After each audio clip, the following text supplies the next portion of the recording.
What's going on, everybody, and welcome back to the Global Gaming Network channel, the place where we get to deliver all of the news and the happenings for the entirety of esports. This past weekend was jam-packed. PGL Astana, we had CDL Qualifiers the last weekend for Black Ops 6 and all of its competition, not to mention how League of Legends was also competing throughout the entirety of the week.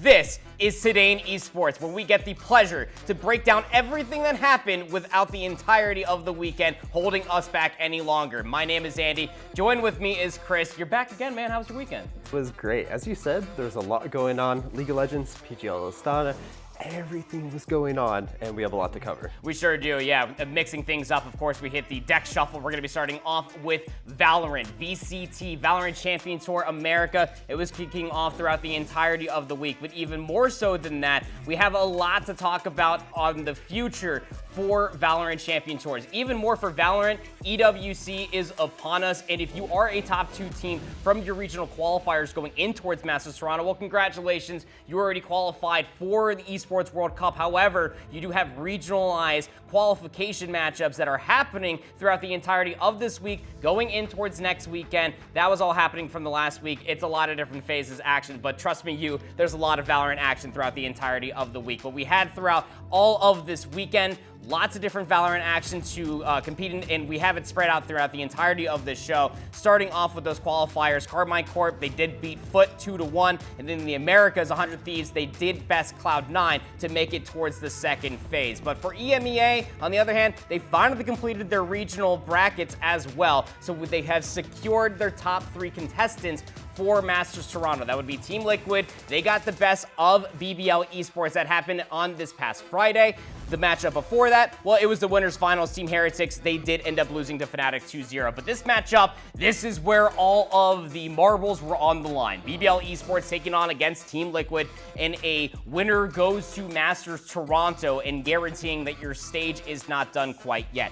Map 1, gonna be starting off here on the Haven. And well, for BBL, this has been a very good map for them throughout the entirety of this stage. Throughout all of their different antics in the Omega group stage, we have been able to see their flexibility, specifically from Yampy on this Sova pick, to be able to lead Sociable's way to get in towards the back line. But throughout the entirety of this best of 3, you could clearly tell that both teams had definitely learned from the last time that they faced each other within that group stage. It was an 8-4 half in favor of BBL Esports, where throughout the entirety of that opening offense, they were able to lay the spike down quite a handful of times. This went all the way towards Team Liquid, bringing it back to an 11-11. Let's not forget, Haven being a 3-lane map, very difficult to lock things down defensively. Offensive rotations are obviously what we're going to be looking for, and that's what Team Liquid were able to do. They brought it up to 11-11. They crumbled all of the economy for BBL Esports, and then they won the subsequent next 2 rounds, not to mention with the deadlock ult well played from Serial in that map number 1. So over towards map number 2 we go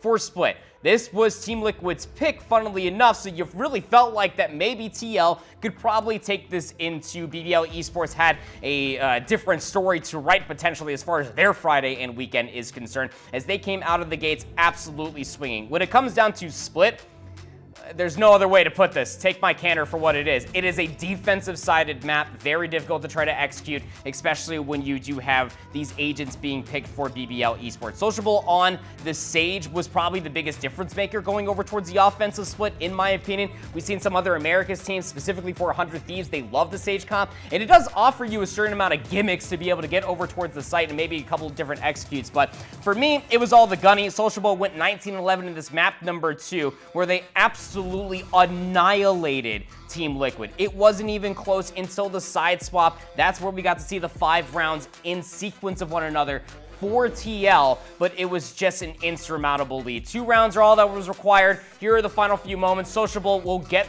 one of the last few kills. It's just Paddock left alive, trying to put himself in a winning position up top inside of Mail. You can see the Sage wall. It's already let them get on towards the site. How do you even dissect this? 1v4. Sure, one might be back site. There's the fault line come through. Sociable on the wall. We'll get the final kill on the Sage. It will send us to a map number 3 on Fracture, the decider between these 2 teams.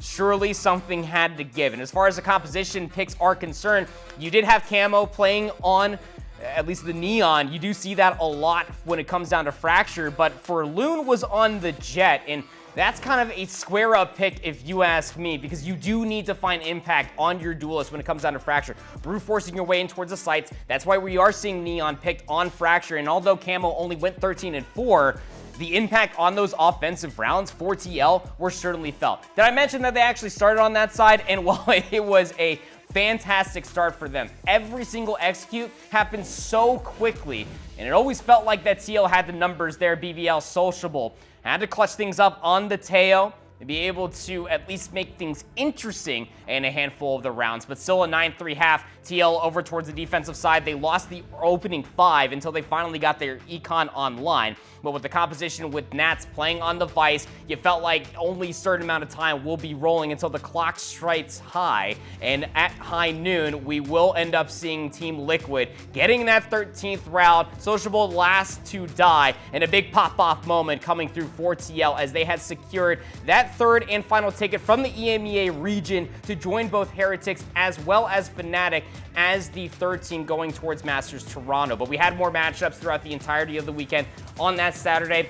Best of 5s now. It was lower finals between Team Heretics versus Team Liquid, solidifying that Team Liquid are actually the third seed, and Team Heretics will then get the run back in towards Grand Finals on Sunday versus Fnatic, solidifying that they don't have to play through the regionalized qualifiers for EWC. But that Grand Finals was an absolute banger. Fnatic, last time that they played up against Heretics, like I was saying on that Friday, was in the upper finals, and it was a 2-0, that in the favor for Fnatic. But it was a best of 5 this time around, so surely things might be different. That stage was certainly set. The Fog Machine was going crazy. Map number 1, we're going to be starting off on Split. And when you go back towards even their previous series for Team Heretics going up against Team Liquid, Split was great for them.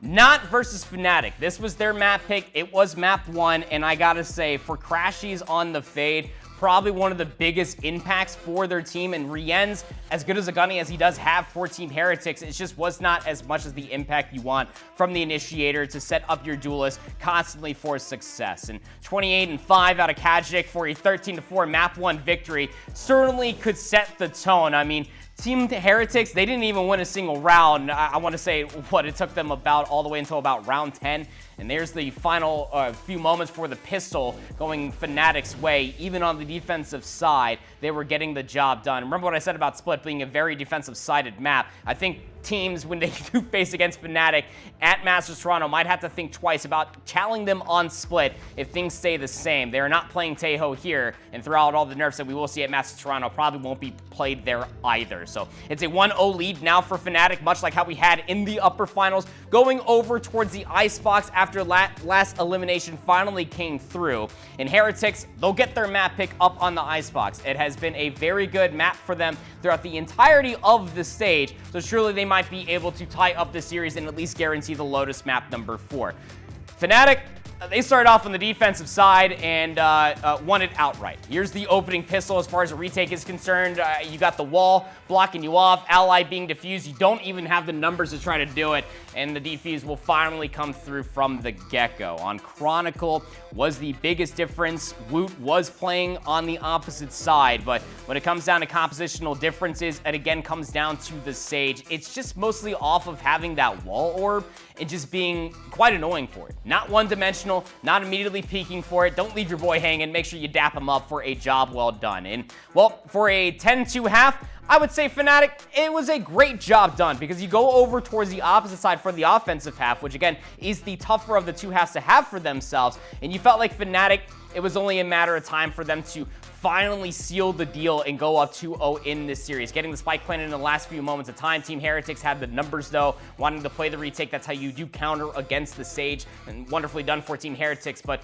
just some moments too late. Here comes Thresh. They're gonna get the double contained, but not before the spike gets defused. So Team Heretics still fighting. Chronicle did throw that Gecko ult, caution to the wind, but still a lot more work to be done for Team Heretics, even right there for Minivu. Trying to put their team on their back. Frustrated as all get out. 19-15 was not enough for Minivu. Benji Fishy can only do so much to assist his teammates. And that insurmountable lead, a 10-2 half, well, it finally came ticking all the way down in those final few kills. Last 2 rounds to be earned for Fnatic, and now they got themselves a 2-0 lead for the #1 seed going over towards Fracture. Back for Fnatic's pick yet again, and you're going to have Kajic playing on that Neon. What was going so well in the lower finals for Team Heretics was just nowhere to be seen as far as this Grand Finals is concerned versus EMEA's best. I mean, Fnatic, they didn't even win their group stage, but throughout all of the upper bracket, they have continuously been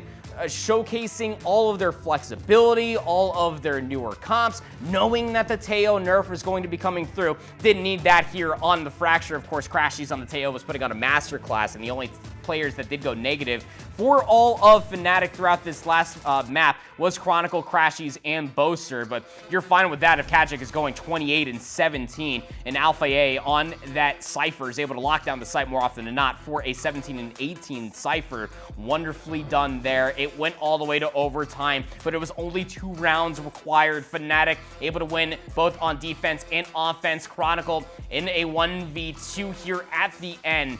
This was for everything. Sees them both cross, and Chronicle, he will end up getting the trade. All that you need there at the end. Wonderfully executed, wonderfully played for Heretics. They are the #1 team from EMEA, meaning they don't have to play through the EWC qualifier, but even more, what a statement made against Team Heretics, a team I wouldn't necessarily say that they struggled against, but I'm sure a lot of teams thought that we're going to play Fnatic incredibly closer. Was not the case at all, and now we got all of our teams solidified for VCT Master Toronto. Again, that is happening. It is starting on June 7th, the 2nd week of June. I can only explain it in so many different ways, but it is going to be a Swiss stage. And if you are a #2 or top 2 team, from your region, you don't have to play throughout all of the, or if you won your groups, your region, you don't have to play through Swiss, which means that 4 teams will be excluded from the Swiss stage. They drew all of those matchups just last night at the time of this recording, Sunday evening, which means that G2, RRQ, Fnatic, and XLG will be excluded from the opening Swiss matchup. Here is the bracket as far as EMEA is concerned and how things did unfold, which meaning that Fnatic with a decisive 3-0 and not dropping a single map along the way besides a TL, they will guarantee the exclusion from that Swiss stage at Masters Toronto. But commiserations to BBL Esports, played one hell of a stage. We'll be seeing them continuously throughout EWC qualifiers throughout the entirety of this week, plus the continuation as well. It was a very, very fun day, I will say that much, of Valorant throughout the entirety of that Sunday. But that's not the only tactical shooter we were having throughout the entirety of the weekend. Counter-Strike 2 was also in PGL for Astana, and what a time it was. Oh, it was. They had a lot of fun. Team Spirit was fragging out there. We had Astralis, we had Aurora, but a great job from all teams. Let's go ahead and jump into the groups and check out some of the highlights from over the weekend. And Astralis talking about them, Virtus Pro, overtime here, and nope, they're going through the smoke, just barely missing. We'll see if they can turn around, and there it is, the kills, 1, 2, they just annihilate BP as they are walking through the smoke, trying to hide off the end, but it's not gonna be enough. Now Furia versus MIBR, the Battle of Brazil coming out, trying to see who will come out on top. Aurora versus Big, great job. As we know, Aurora is gonna make it into the bracket stage later, so they are all laughs going in. Astralis versus Optic, there we go, coming in. We see the kills coming out. Astralis just looks so good over the weekend, and we can see how they move through the group stages here, doing a great job. Navi versus Big. Navi, another big name, and well, I'm saying big too much in this one, but here it is, trying to see who can get in this pistol round on the second half. Defuse trying to come out, but they're able to get the kill there. Furia have moved on. Gamer Legion, though, looking pretty good here, 6-1 in the first half. The snipes coming out, can't get through the wall. Dust 2 here trying to see, oop, there goes the head. And so great job, Pain. Well, what can they do here? 4-0 first half. Good job for them on map number 2. They're gonna find the snipe and oop, gotta turn around, trying to find an op there, and they're gonna be able to get the kill as well. But a lot of great plays happening through the group stages here, and you know, it showed a lot of what we were moving into the bracket stage, and I think a lot of teams, we saw some good play out of some teams that we haven't seen too much in previous tournaments here. And then teams like Furia making really good runs as well. And overall, I think the group stages kind of set us up for a really good bracket this weekend. Yeah, no, it really did. I mean, the group stage had a lot of, I would say, team names maybe not making dents when like the other big three are in towards the mix for a lot of these different tournaments, making a name for themselves, specifically for Furia. Like you were saying, I mean, no business even beating MIBR, at least on the namesake alone, but a lot of these different plays, very, very fun to say the least. The Mongols versus Na'Vi. Yeah, I remember this knife in particular, just stuck inside the corner. Wonderful, couldn't do anything. He was just trapped late to pull out the knife and obviously lost that damage 1v1. Donk versus Astralis though. Always a fun time, just playing over by B long, just waiting for the spray of the timing, just chow one by one. Why don't you? The boy is putting on a masterclass clink throughout the entirety of the weekend. But yeah, I would definitely agree to your testament there, Chris, that the group stage definitely set up for what the playoff bracket eventually would become.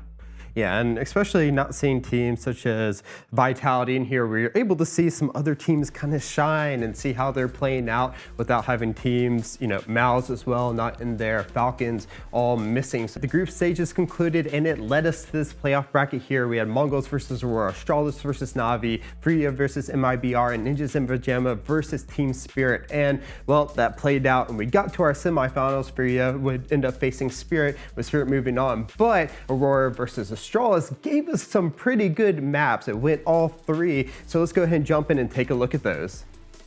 We did start off on Mirage, and it was Aurora who actually ended up with 4 wins in a row. It's going to start us off, but Astralis did bring it back. They were able to get 3 back after that. They started going back and forth. They would end up having the 7-5 with the halftime. And, you know, teams going a little bit back and forth, but Wacadia, what can I say? Massive on this Mirage map. 22 kills. Woxic though, most damage at 99.0. They did a really good job going back and forth here. It would be Aurora's pick, so they were showing off why they did it. Going 9-9 here, it was going to be a really close map though. Astralis did make them, you know, show off all the stops, show them why they had to pick the map. They would end up getting the 11 here. We see the last round, and it is going to be the kill. Aurora is going to be able to pick that up. But we go to map 2. Now on to Nuke, which is Astralis's pick, and this time they looked a lot better. They would get the 3 first opening rounds. They would drop the 4th round to Aurora, but then it would be Aurora coming back massively. They would get the next couple of rounds that they would need to end the round. They would get the 8, and then it would go switch sides. Now it is Astralis. Everything. They did not drop a single round in the second half. They came out swinging, and this is exactly what you see when you want to pick the map. And this is getting us such an exciting semifinals to setting us up. So now we go to the next map, which we're going to the map number 3, and we will be going to Train. And well, it kind of derailed for Aurora here onto the next map. Oh, getting the last kill there. But as I said, onto map number 3.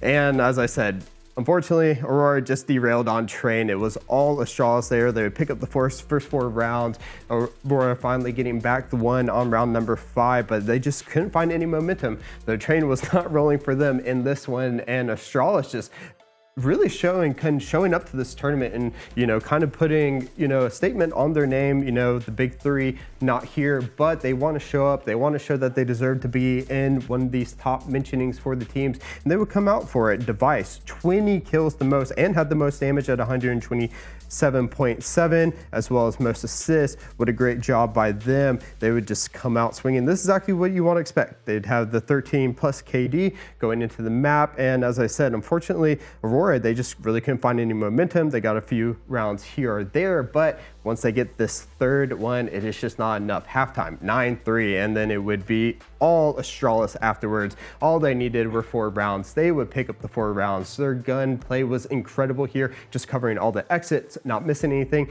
Wacadia, you can't miss that shot if you want to move on to the Grand Finals, but here it is, last round. They would get exactly what they would need to move on to the Grand Finals, and when you have a player just putting up numbers like that, that's exactly what you're going to do.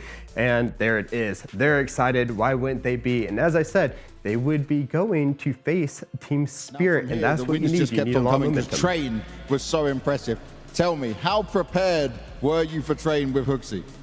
That's a good question. I mean, after we win Nuke, like the good CT side was like hyped up, and then Hooksy says, everyone shut the up. Now we talk for 1 minute, and then the guys who have to go smoke, you go smoke, and then we go and practice our grenades before the map. So everyone went up here, we joined our local offline server, and we all practiced nades, saying, Hooksy, you need to learn this nade, you know, and then we just managed to just like be really good. Well, practicing those nades helped, of course, and as we said, it would be Astralis moving on to the Grand Finals to face off against Team Spirit. Furia and Aurora will be playing in that third place match, but here we are. Grand Finals are set and ready to go, so let's go ahead and jump into it.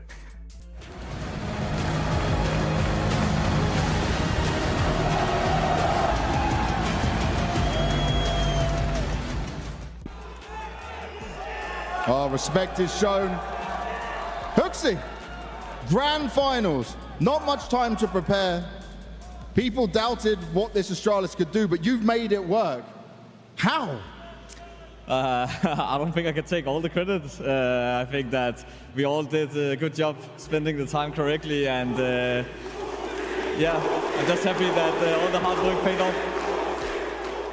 Everybody getting behind all of what Astralis has been able to do throughout the entire of the weekend, especially for Hooksy. I mean, like they were talking about right there, stepping up to lead this team, calling the shots. Can't take all of the credit, of course. Players do have to execute. But starting off on Dust 2, look, Astralis versus Spirit, David versus Goliath. We probably assumed that this is probably going to be the outcome, especially when Dust 2 was going to be the map pick. Of course, Spirit, they are comfortable on this. I mean, Shiro with the AWP, he had 12 eliminations throughout the entirety of this. I mean, it was such a decisive half that Astralis were constantly on the uphill battle going in towards the second half. I mean, a T side for Dust 2, as Herculean as it may have been, they did win the opening and then the subsequent next two, but only 2 rounds required or all Spirit needed. And you know, when this team, they get that econ online, they can surely start to convert a lot of rounds. Chopper was doing everything for his team to make sure they secured that map 1. And on to map 2, on to the nuke right here. We have a much closer map though. It would start off with the Astralis getting those first 4. Finally, we'd have Team Spirit answer back. It was a bit of a tale of 2 halves. Both teams going a little bit back and forth here. Would end 6-6 though in the first half. So both teams are coming out swinging. But you know, the Vice have going 17-14. You have Donk 27-14 though. Big indicator of this game, and for Spirit to actually win this, they would end up going 13-10. But you know, this is exactly what we were expecting out of this grand final, for Spirit to be on top. But we see Astralis coming in and pulling it back, and we're having such a good back and forth showing from both teams here. Spirit, though, need to get on the board, and this is what they're looking for. David versus Goliath, and Team Spirit want to make the statement here into map number 2, and they're trying to do their best. But we do have Astralis putting up a good showing here. Team Spirit finally getting those kills that they need moving into it. As I said, it would be close though on the second map. It would be Team Spirit though picking up that second win, going 2 up in this best of 5, possibly trying to close it out in the first half. But you know, Spirit, Zonix going 19-15 as well, leading up, and finally having Spirit getting some of those back and forth teammates following up with each other in this little bit of a closer map though. Finally, last round here, Donk getting the kills that we need, we see out of him, and there it is, map number 2. It's just insane. When Donk goes 27-14 and the next closest teammate is 19-15 from Zontix, you felt like that they were putting everything in towards this kid to carry them towards a trophy, and he was definitely playing like it, in towards Mirage. Where I was saying that Dust 2 was their playing ground, magnify that by 20, and that is Team Spirit on Mirage. This is their home. Donk loves playing on Mirage. Donk's timings with the AK on the terrorist side is just always so good. But Astralis, they came in here so prepared. They lost the first 3, answered back with 3 CT-sided, one of which involved a very good retake, and then they closed out the first half by winning the last 4 on the CT side, winning off of kills, getting some good reads, and then some good early nades off of the antics that Team Spirit were trying to get away with. I mean, when you played the map so often, you felt like Astralis could start to learn with some VOD. You even heard in that early interview, not a whole lot of time to go over this entire matchup, but you knew that it was going to be Mirage, and you knew you were going to be playing Team Spirit. You had to come prepared. And well, it is on to map number 4. Astralis finally getting that win in the train, which they looked so good versus Aurora on. You can definitely see why it would come back, but this time it was going to be Spirit though. They wanted to bring it. They were down. They lost 7 in a row after picking up the first 2 rounds. They had to have been filling down and Astralis had to have been filling up, but they would get a couple back as they would end with the 8-4 in the first half. So then on to half number 2 though, and it was a tale of 2 halves. Spirit finally picking it back up. They want to end it, and as Andy said, they want that trophy, especially with Vitality not being here. They need to show that they are a top 4 team, and they are coming back here, and Donk once again is trying to do his best, but this time he does have some backup though. Shiro dropping 25 kills, only 16 deaths, is finally having some of that team synergy and someone able to pick up some of the kills that's there. We see some of these op shots coming out and getting those kills, and they were finally able to bring it back. Into the second half, they did much better. They were able to finally get some kills, but it did lead into overtime. So here we see 11-11. They would end up getting the same number and forcing that overtime. This is Astralis, so they want to force that map number 5, and they're trying to do their best. They show that they have a really good train. They're competing with Spirit on it. Donk popping off there after they get there, but it would be Astralis bringing it back. They would be able to get this next round to force the overtime. And again, you know, you have Stevan doing really good, 23 kills, 21 deaths, Device 16 kills, 16 deaths. So it's not the best showing that you can be putting up, and you need better numbers when you're going against Team Spirit. But into overtime, it would be Astralis picking up that first round, but then it would be all Spirit. They would pick up second round in the first overtime. Donk would slay out, gets killed there, but it doesn't matter. Teammates are following up. They would get the win, and here it is, Donk looking relieved. They're the two that define the legacy of this Spirit squad, and they nail this final map. Ladies and gentlemen, your champions of PGL Astana 2025.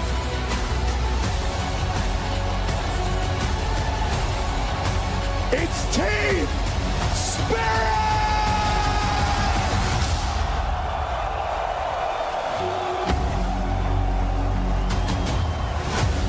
You got no emotion on your face when they cheer you like that. You don't like it? I don't care, to be honest. But you did have a dominant performance. Smile? Yeah. Ah, thank you, Magics!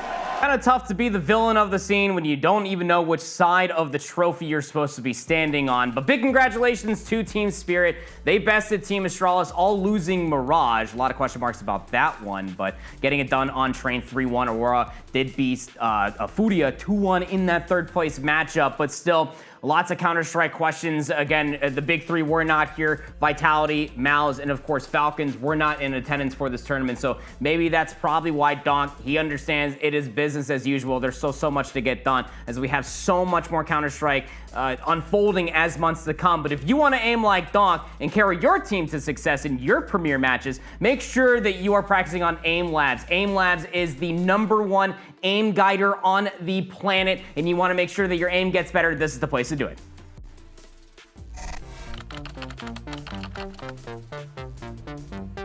Games are about competition, a way to test our skill and prove we are better. Challenge is in our nature. We need to know what we're capable of. How far can we go? It's a question that drives millions of gamers to push themselves and prove that it's only a matter of sheer will. Ever since first-person shooters came into the esports scene, players have never stopped defying the odds through the most important mechanic of them all: aim. Aim is everything. It's a set of skills that needs to be trained, and this is where science and gaming meet in Aim Labs, the aim trainer that redefines what gaming means, because science doesn't leave anything to chance. Winning is never a matter of luck. Every brief moment of greatness takes constant and unrelenting preparation, and that's exactly what Aim Labs is about. We enable players to thrive and upset the balance. Together, we elevate play. What was your strategy tonight? Honestly, I didn't really have much time to play. We had a match earlier today, and I was practicing for that. That's for like league, and yeah, we lost. So I was not in the best mental space, honestly, coming to the tournament. So what was my strategy? Was trying to mentally reset from the terrible loss that I just had, in our NACL match, and then try to refocus on what's ahead. I wanted to get a little bit of warm up in, and then I was trying to help my teammates whenever I could with just like general pointers, because I think Street Fighter is one of those games so deep. There's just a million things that you could do to try to outplay or counter your opponents. I mean, just what an absolute chat. What a gamer Doublelift is, right? I mean, you ever right there his NACL match, like he got bodied and then he hops back in with Street Fighter. He's like a double master. Apparently his Ken is gross, and he ends up beating Jake and Bake live for this week's competition in the Annihilator Cup. He did, and I watched that NACL match. Unfortunately, near airport, where do you go when you're already in A and losing like that? But as you said, Chad, dude, what a gamer. He came back in, but let's look at this. Jake and Bake, they had already played once in the lobbies beforehand to get to the playoff bracket, and now they're facing each other on opposite ends in the Grand Finals now. And look, we have the critical art for Jake and Bake. He is going to go ahead and look to spend it here in a second, trying to get the damage, and there it is, but it's not enough. He's gotten to the Masters level. You can see he's definitely putting a lot of time, but unfortunately just not enough to exactly know when to get the kill. Doublelift though, High Master has been playing it for such a long time. Actually want to play it back in his youth as well, when he was playing in LCS, but couldn't because of the conflict of games. But look at him here, gets the kill at the end, doesn't even really have to spend much meter for it, and comes out MVP for the week, as it said earlier in his interview, and massive for his team to get the win. Unfortunately, they didn't win in League of Legends, but they're winning in Street Fighter, and he's been putting up numbers even in Counter-Strike. 3 games so far that they played, and he's just been putting out absolute numbers. It's crazy. Yeah. I don't know what to say about him. He's just a gamer. He's just a gamer. And then, but they do have COD next week though. It might be probably his weakest, as he did say in the interview. He doesn't know much about it. He hasn't really played much, but he does have some good teammates for COD though. Almost lost to Saikuno's Cammy. Jake and Bake had struggles against Summit 1G in that playoff bracket, but big congratulations to Doublelift as they were able to win out another week. To Chris's excitement there, it's not the first time that we've seen Doublelift on top of a week's competition. So as far as the leaderboard is concerned, Doublelift is on top both individually and as a team as well. So big shout outs again for Team Doublelift for a continuous amount of competitions, and not to mention how COD is next on the docket. Funnily enough, Doublelift has a multi-time considered the GOAT of Call of Duty on his team. I'm talking about the King of Scum, of course. And what a better segue, of course, to talk about the King of Call of Duty than to immediately segue in towards the Call of Duty League. The Call of Duty League, this is the last weekend of competition online. Everything else going forward from here on out will be played on local area network. Here is the schedule for this past weekend's competition. It was definitely one to be put on paper, and the results are definitely one you do not want to be posting on your grandmother's refrigerator, I will tell you that much. But the Friday matches were a lot of fun. We had qualified teams already for champs going up against each other across the entirety of the weekend, and teams that are not qualified for champs that could technically still make a run-in depending on how Major 4 does go. So on that Friday, we started off with taking a look at the Boston Breach versus the LA Thieves. And well, these are two teams that have a lot of tenured history between the two of them.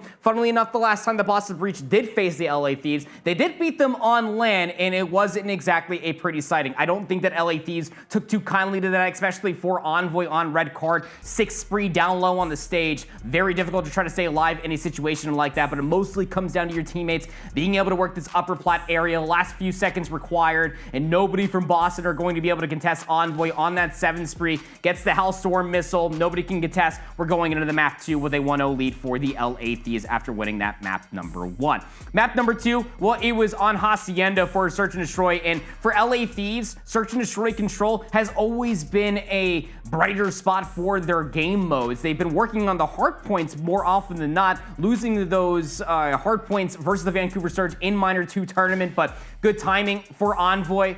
Here on Hacienda Search and Destroy, he has been playing this map mode combination ever since 2019 when he played on Gen G during the CWL era, funnily enough for all you historians out there. But LA Thieves, they only gave up the single round. Cammy was really struggling throughout the entirety of this map number 2. He only put up a single kill for 6 total deaths, but it was realistically Ghosty that was leading the way the entirety of this map number 2. Only had a single first blood, but he went 7-2.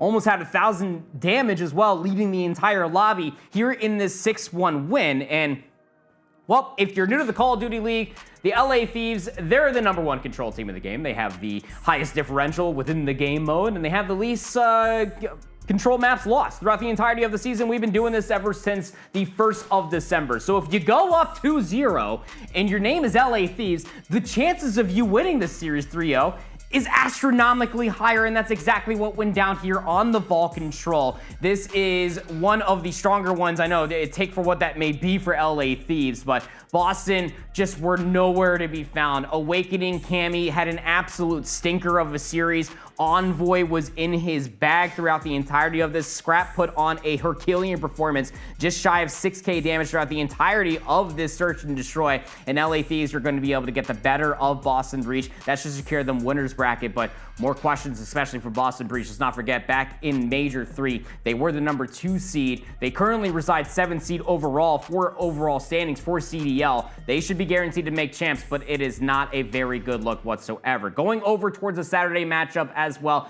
more Call of Duty matchup, Toronto Ultra going up against Vancouver Surge. This is a matchup that we've seen both online and on LAN. Most recently came through from when Toronto Ultra was at Major 3 and they had Mercules as their last second fill-in for Beans, who was having visa issues. Vancouver Surge won then in lower finals, and here for this online qualifier match, wouldn't say it was a continuation of that, but it was a consistency of annoyance for Neptune.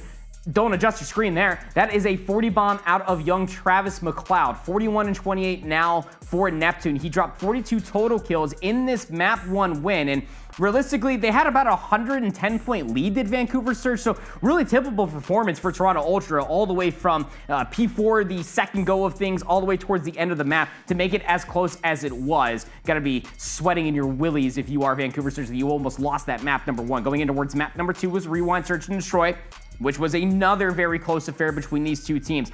First Bloods were definitely favored that of Vancouver Surge. Neptune had 4 of them throughout the entirety of this opening duel. 9-for-2 was the difference, but still went round 11. Constantly being annoying. We're Toronto Ultra. Here's Beans. Already found 2. Where the last 2 located at. Bomb's already been planted. Snaps for the first. Gets the red dot on the minimap and had no business beating Abusa. As a long European matchup that these two have been fighting over for so many different years and challengers, and now happening in the league. It's a 6 spree for Ben Beans. He missed out on Major 3. Didn't have a good performance in week 1. He's back in Prime 4 here. It forces out a round 11, but Big Ben's down. 4v3. Offense here for Vancouver Surge. They already get the bomb planted. Abusa's got burger control, and now you could just play trades if any was even found, but it is as flawless as it could possibly be for Vancouver Surge. Going in towards the map #3, it would be a protocol control.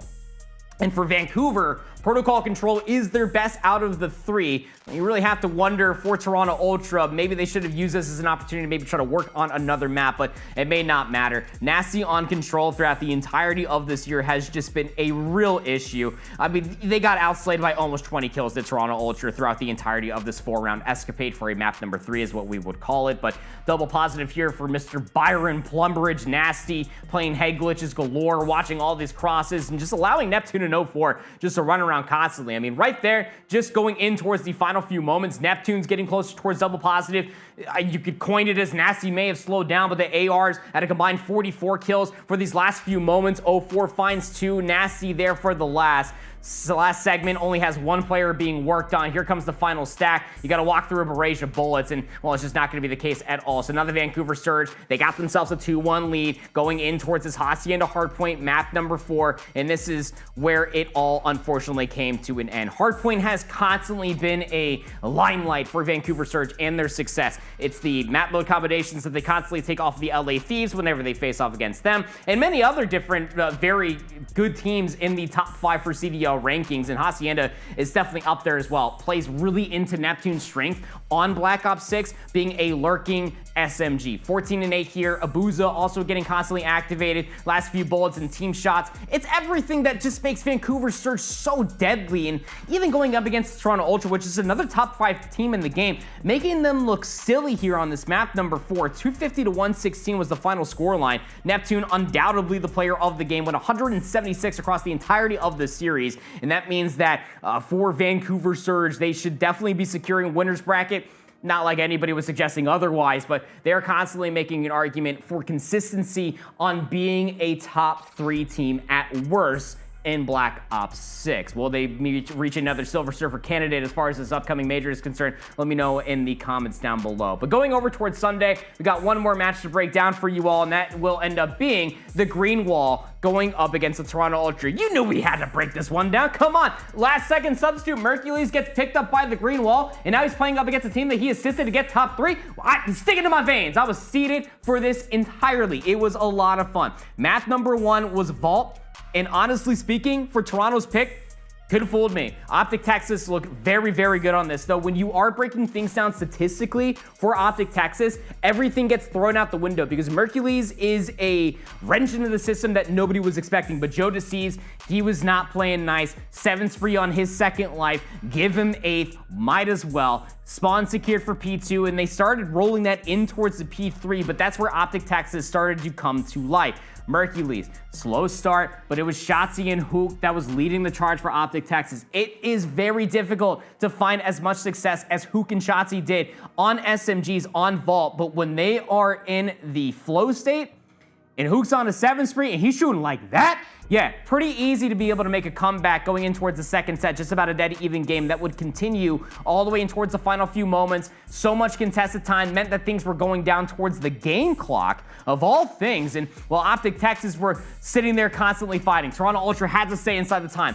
1.8 seconds, 2:19 to 2:16. If you stay contested on the time, the clock will continue to tick down, and Optic Texas were going to be able to win that one in a photo finish. So now they have a 1-0 lead versus a team that has constantly bested them throughout the entirety of the Black Ops 6 season. But Mercules is the cardinal player to watch for Optic Texas to constantly impact things here. 2v1, Kleenex, bomb planet, doesn't even matter. They knew exactly where it was located at, and of course it was going to be Mercules to take him down, had 2 in that round, and that means that we're all tied up here 2 apiece in the search and destroy for Hacienda, which, if you go back towards the major, this was actually a really, really good map mode combination for Mercules playing for the Toronto Ultra. But Optic Texas in their championship whites on Search and Destroy are just simply a different force to be reckoned with. We went back and forth until we reached this moment in time right here. This is where Optic Texas with Mercules, he was able to get a read onto Beans. He gets the damage and he calls his bluff. You have to come chow me. I'm defusing the bomb. Beans thinks he's going to go for the challenge. Wasn't the case. And Optic Texas get the defuse, and they win the round. That would snowball the last 3 rounds required, and Mercules' 3 spree as well. Joe Deceives, Beans, last alive, 2v4, isolated in towards the back of 10. They knew where Beans was located at. Top side of the office was the last known position, trying to finesse his life around of the bomb site, and it is a flawless map number 2 for Optic Texas. A 2-0 lead over a top 3 Toronto Ultra team at worst. Are you kidding me? Not in my day. Toronto Ultra in towards this protocol control answered very quickly with an offensive round. But you look at the lives, 3v11 wasn't exactly one that was looking good for them, was it? But it's these last few moments. Beans is dead for the rest of the round. But if you continuously touch the control zone, you will constantly keep the clock dissipated. Toronto Ultra tried their best to do that in the offense, as well as Optic Texas did to get the segments that they did in the opening offense, but was not going to be the case. They still led in those segments, but Optic Texas, they led in the grit. Hook, Shotzi from that map number 1 continued on those antics going in towards the map number 2. In Mercules, it always feels like when we get these rookies in towards the Call of Duty League that they have their game modes that they are very prolific at. Sometimes they're a respawn demon, they could shine in hardpoint. You get search and destroy demons that come up from the S&D community. Mercules, he's just a gunny, man. Like, he's so good at control. He's constantly getting closer towards double positive. As far as impact is concerned, he's putting up SMG-like numbers with an AR in his hands. And yeah, it is protocol, so you got top grandmas and top trips to play from, but when you enable Hook and Shotzi to look this good, I think the Green Wall really did find something very, very nice when it comes down to Mercules. Optic Texas, they will 3-0 Toronto Ultra here, which means that they should secure the winner's bracket all off of their previous antics in the previous weekends as well. Growth, honeymoon phases, whatever it may be, Optic Texas are looking very, very good. So here's the entirety of the schedule from this past weekend and the conclusion of it. LA Gorilla Mates, they beat Optic Texas in a map 5, but then they beat Toronto Ultra 3-0. So Ultra, they go 0-2 on the weekend, almost threatening to be in the lower bracket, but they should be fine off of previous sentiments in this week's, or for this stage of qualifiers, excuse me. Rocker also getting the better of the Carolina Royal Ravens. That is a champs qualified team, by the way. And the Carolina Royal Ravens, they went 0-2 on the weekend as well. So here's the Major 4 standings and how everything did conclude. This was the last week of those qualifiers, and the Miami Heretics went undefeated. Vamos, vamos, vamos, vamos. They'll be the #1 seed going in towards Major 4, the final major before we start talking about champs. Atlanta FaZe, they do have that one stained loss to Cloud9 New York, so they will be the #2 seed. Optic Texas, LA Thieves, Toronto Ultra, Cloud9 New York, and Minnesota Rocker is going to be rounding out your top 8, but Boston Breach, Carolina, LA Gorilla Mates, and Vegas Falcons will be starting off in that lower bracket, and that is not a good spot to be at, especially if you are the Carolina Royal Ravens, or even more for Boston Breach, right? I mean, it's kind of wild to think that if Boston Breach actually belly out top 12, and somehow, some way, Cloud9 New York, they beat FaZe, which they did in the online stage, by the way, and they somehow make this into a top 2 run, Boston Breach will be eliminated from champs. There's so many different permutations. It's going to be juicy. We're going to be talking about a lot of this as the weeks do progress. But here are the overall standings, and I'll give you the quick little rundown as things do currently stand. And yeah, it is kind of a shot in the dark. Like I was saying, Cloud9 New York, if they do place top 2, let alone win the entire dang thing, they could end up qualifying for champs, but it is such a long shot. Boston Breach only being 25 points ahead of Optic Texas at that 8th seed. Minnesota Rockers still technically nipping at their heels, 40 points behind Optic Texas, but I'd like to think that Optic Texas going in towards this major should be secured, but still, there's so many different things that can be had. Call of Duty is a day-to-day esport as it is, so who honestly knows which way is going to be going down, but you best believe that we will be here seated on Friday to give you all the lowdown for those opening matchups as DreamHack will be unfolding. But of course, gotta be taking the time. We gotta make sure that we put the controllers away. We take some time to talk to our parents and let them know all the news going on. This is the Ace Zone News segment. We're gonna be starting off with the DRX win in ACL. And well, for DRX, this is a massive moment for them. Not only because we will be seeing them compete at Masters, or not compete at Masters Toronto, but because we could see them compete at EWC. They bested BLG twice, XLG, and PaperX in Grand Finals 3-1. And while keeping on that subject for Valorant, T1 has decided to promote DH from the Academy team to the main roster in lieu of the Esports World Cup qualifiers. We know that T1 had a bit of a shaky run, so now they're trying to see how they can possibly make this roster a little bit better going in so that they can qualify for the Esports World Cup. We'll have to see how that goes. More drama is surfacing, of course, from Sean Garrett's video that he posted to X just about a few days ago, has been surfacing about some match fixing happening in NA Valorant. Now, Riot has also taken towards the post as well to make sure that the investigation is ongoing. And well, Fortnite has been released on mobile, but it is not coming to iPhones or iPad.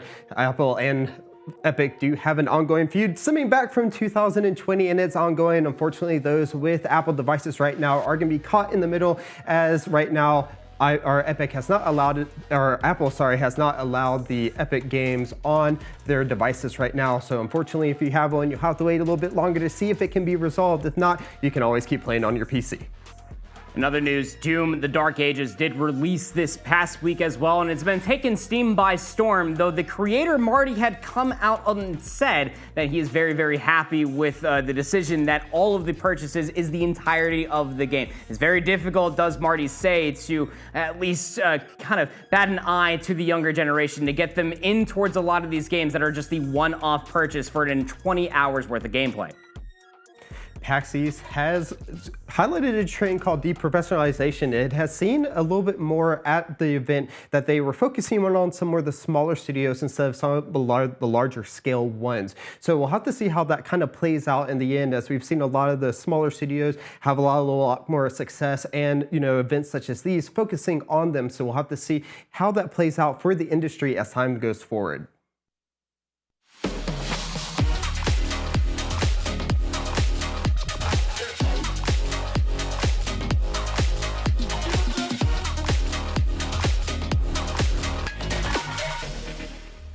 and we finally got all the shooty shoots out of the way. Let's head over to the Rift now. League of Legends has been going on. LTA North has gone into its final week of its group play, week 7, to see where everyone will head up going into playoffs. EMEA has already finished their group stage, and now we have moved on to LTA North, and LTA South are finishing theirs off. But LTA North had week 7. We had 2 elimination games and 2 games to figure out seeding for the playoffs. Let's go ahead and take a look at some of those. Now, we did have Dignitas versus Lyon to try to figure out who would get one of those the elimination match, and Lyon looking very good going into these elimination matches. Dignitas been on the rise, but here we are going to see Dignitas come out massive in game number 1. Look at that, Pop Blossom is going to come out. It's not going to hit from Lions, and again here they're going to try to find it again, and this is going to be the second time they're not going to be able to find the initiation from this Pop Blossom. It's going to miss hits too, but they're too far out of range.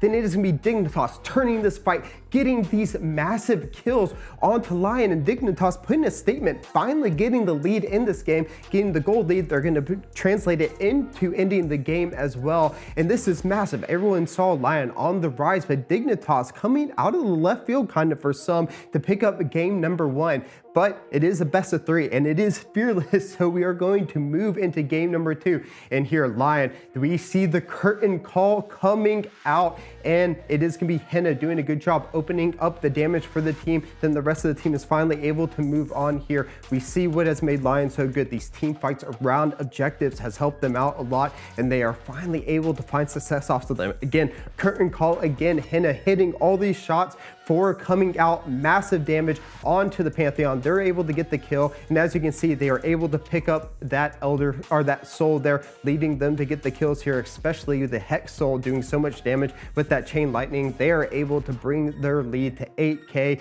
get the win on game number 2, and it is forcing us to a game number 3. Elimination on the line. If you don't win this next game, you're eliminated from playoffs. And Dignitas, well, what can I say? You can say whatever you want about their players' interviews, but they came to play today. Let's take a look at this massive fight here, which would end in 4 kills for both teams, but it would be Dignitas coming out on top on it at the end of the day. They would get these kills. You see here the Renekton Licorice getting the remaining kills, but it would be a double for Tomo, though, that would help them out. Now we move on to a massive next fight near the bottom here, and this is a massive job. There you go. Dignitas Sheldon using that Ragnarok just to run through everybody. Licorice gonna get cleaned up in the end, but the game is not over yet. Here we finally see them moving into the base. They are able to get the kills needed. They're going to finish off the Nexus there, and great job by Dignitas. They will secure their playoff spot. Of course, they'll have to start in the lower end of the bracket, but at least you have the chance, right? It's a great job by them. They will move on. Lyon has been eliminated. But let's move on to Sunday's matches, where we had a massive announcement from Team Liquid. Yuji, who was announced as a 6th player, hadn't been able to play because of some visa issues. Well, they are resolved. Finally, we will get to see him play in the match from Shopify Rebellion and Team Liquid. Let's jump into it. And well, here we see Yuji starting on the enemy side, but it's all Core. We're finally seeing Core step up, being that leader that most everyone expects him to be. This Poppy zoning out the Xin Xiao from being able to take that blue buff. It's going to force Sirius to come over, and this means that every lane is starting into advantage. Yuji on the other end was able to use that to get a lead, and then here it is. They finally start fighting, and it is going to be all Team Liquid. They are doing a massive job. Yeon is going to take that advantage that they got earlier, open up the curtain call, bam, 1, 2, getting the kills. There they are, finishing that up 7-0 going into that. Finally, Shopify Rebellion get a couple more kills. It's not enough though. Impact coming out, and they're going to get the kills that they, rightly deserve. But it all started with that Core JJ bait at the beginning. It allowed Yuji to get about a 30 CS lead going into it. Yeon got a massive jump in the CS as well. They're going to finish off the kill there. They're going to finish off this final this final Nexus tower, get the kill, trying to get a couple more for Pat Satting, but it doesn't matter. 25 kills to 6. They were trying to be as dominant as FlyQuest was to C9 the day earlier, but not quite as much. Game 2 though, this time UG finally got to shine on the Viego. I love this play here. So they're gonna get the kill onto a couple of the members. You see him get the kill onto the Nautilus here. They're gonna fall back. Great job by them. Now again, they come in once again. Look at Impact running on that Science, gonna go get the job done there. UG, kill number 1. Jumps over the wall with the ultimate. Kill number 2, love this. Picks up Nautilus, hooks, ults again to get out knowing that he can't use much more. Gets the triple kill. And finally, that's all she wrote there. They only have 3 dragons, so it's not gonna matter. They get the kills here. You can't do much if you're Shopify Rebellion at this point. You get a kill on UG, it doesn't matter. The rest of the team is gonna blow up on you. APA does that pop blossom. That is the mid lane Nico right there doing so much damage. Triple kill, double kill for Yon. Ace onto TL.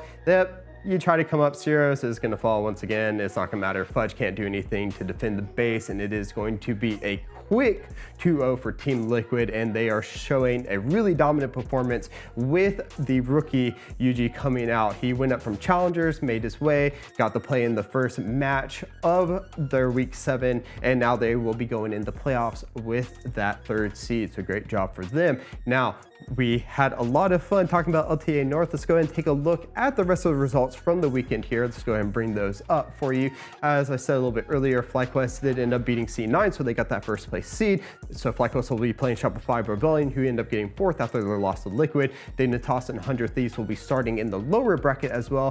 100 Thieves did end up beating Disguised Toes fairly easily to get that win. Now, that is all for LTA North that we have here. So let's go ahead and, as I said, EMEA has already finished, but there's still some other regions, and one of those being LCK in Korea had some pretty crazy games this week, and we're gonna take a look at a couple of them, starting with HLE versus KT. HLE going into this game was 11-1. KT Rolster sitting on the cusp of making playoffs was at 6-6 as well. So let's go ahead and jump into these games, and this is game number 3. KT took HLE to a game number 3. This is crazy, and as I said, they absolutely needed it, and what a game it was. These fights were absolutely crazy. Both of these teams going back and forth, the Light picking up kills there, and well, you think, oh, KT, can they get into it? Well, this base defense says that they can. You think it would be over. We've seen some crazy base defenses already so far, and we're gonna see some more crazy ones now. Look at this coming out. They're all spawning, getting the kills. And oh, you think Zeus can do it? He needs one more hit. He can't get it. He gets annihilated, and then it goes to this Elder fight. Boom, Elder comes out, and everyone just starts popping the Elder buff, exactly what KT needed. Without it, they may not have been able to win this fight, but they have it. They have the Elder Soul, and they have the Dragon Soul as well. They are going to move in. Now it is 29 kills to 14 after that base defense. They are rushing in, and they are finally able to pick up a win on these top 4 teams. And one, as I said, especially needed because now they are in a good spot to make playoffs and the road to MSI. They're sitting at 7-7 after the week ended. So now they are sitting pretty good there. They still have 2 more weeks left, but they should be able to make playoffs, everything going forward. HLE did end up winning their 2nd match of the week, so now they're sitting at 12-2, securely in that 2nd spot under Gen G.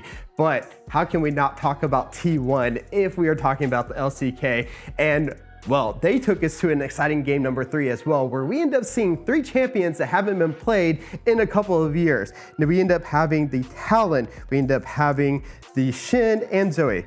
Shin hadn't seen play for 1,530 days. Talon hadn't seen it for 1,211 days, and Zoe 119 days. And boy, they gave us a banger out of this one. But it would be Owner on that Talon who ended up switching the game into high gear, giving them, look at this, is going to do the parkour over the wall to get the kills, throwing out the shuriken. There's one, there's the other. Owner doing such a good job for the team, but it's not just kills. He's smiting objectives all over the place. There it is, going to get the kill onto that, and unfortunately the Shin Zoe is not going to be enough to pick up the kill. T1, who had previously lost the Bro as well, this is a bit of a revenge rematch for them. They're able to pick up the win 2-1 versus Bro in this one as well to extend their lead. That gets them securely into 3rd place as well in the LCK after this win, and a much needed win for them also.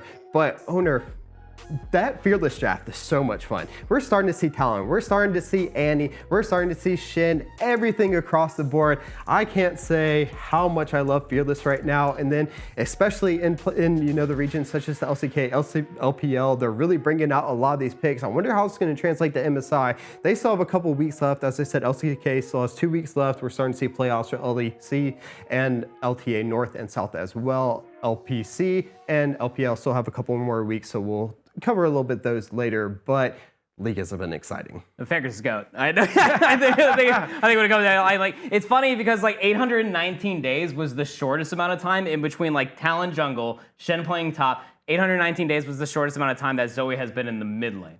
That's just insane to me. But Fakers the GOAT. Yeah, I'm excited for MSI as well. Fearless Draft offering all news, excitement as well. And make sure that you guys tune in throughout all of the week as well. We have news on Wednesday. The weekend look forward to on Friday as well. Subscribe to the Global Gaming Network channel, and we will see you on the next one.